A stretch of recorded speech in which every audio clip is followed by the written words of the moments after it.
Today we're going to talk about online privacy by Group 4. This is introduction, so first of all we're going to talk about what does online privacy mean and why is online privacy so important and the effect of poor online privacy and what that means for individual.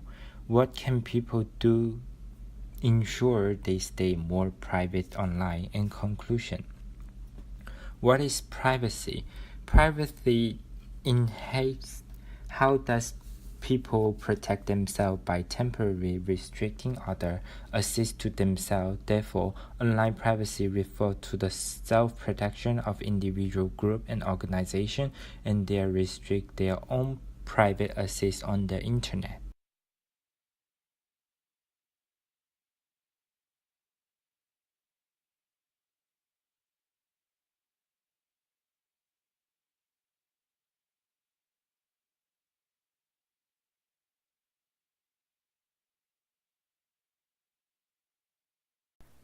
Privacy is about respecting individuals and their personal life. Internet privacy is a subcategory of data privacy. Online security affects everyone who interacts online. The revelation of such information can leave the subject vulnerable to many episodes like exposure of medical record, psychological test and interview, court record, financial record.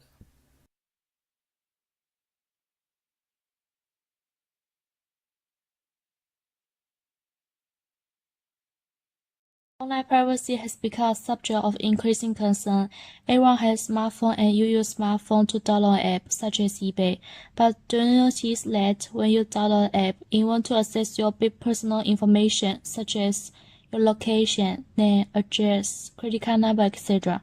And every time you log into the app, it records what you purchased recently and what your most interested product is.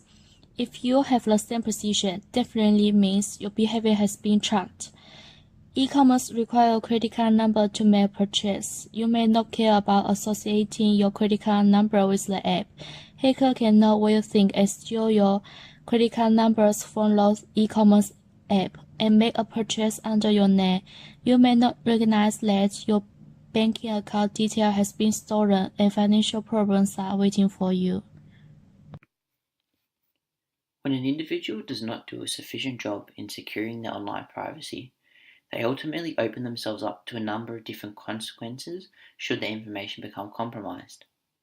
The greatest risk is almost definitely the potential for identity theft, where a criminal gains access to personal information like your name, address, credit card or bank account numbers, tax file number, passwords, etc., and uses that information for their economic gain.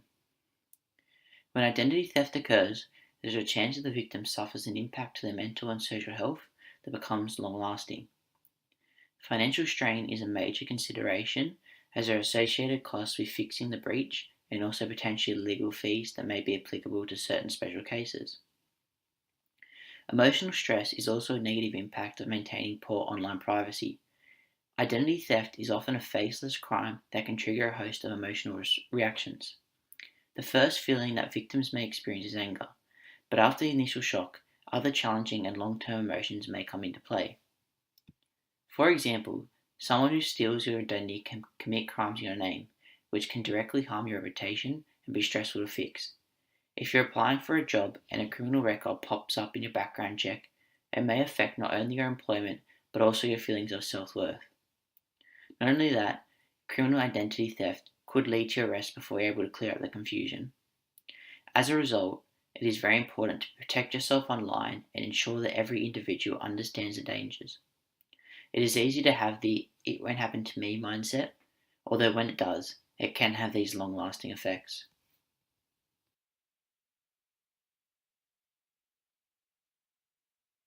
For the negative impact of the disclosure of private information systems, people can take some simple steps to protect their privacy.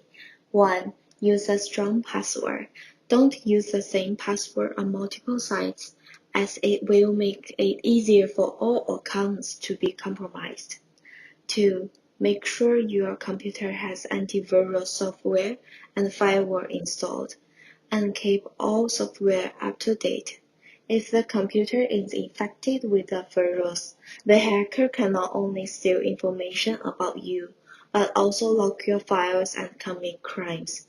Keeping software up to date and installing system patches will fix vulnerabilities and prevent cybercriminals and hackers. 3. Don't overshare on social media. If you post too much information about yourself, hackers may use this information to commit crimes against you. Many popular social software have privacy settings that ensure that only those people you approve can see your activity. Reduce the number of strangers entering your social networking site and protect your privacy data. 4. Do not click on the strange links or attachments. Cybercriminals will deceive people from clicking on links as power companies, banks, or other legitimate organizations. Call your legal organization or your friend to verify and confirm before clicking on the link to make sure your private information is secure.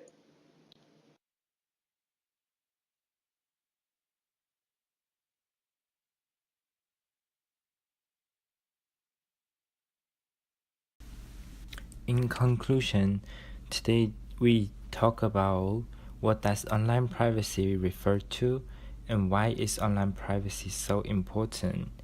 We talk about the effect of poor online privacy and what the mean for individual. What can people do ensure they stay more private online?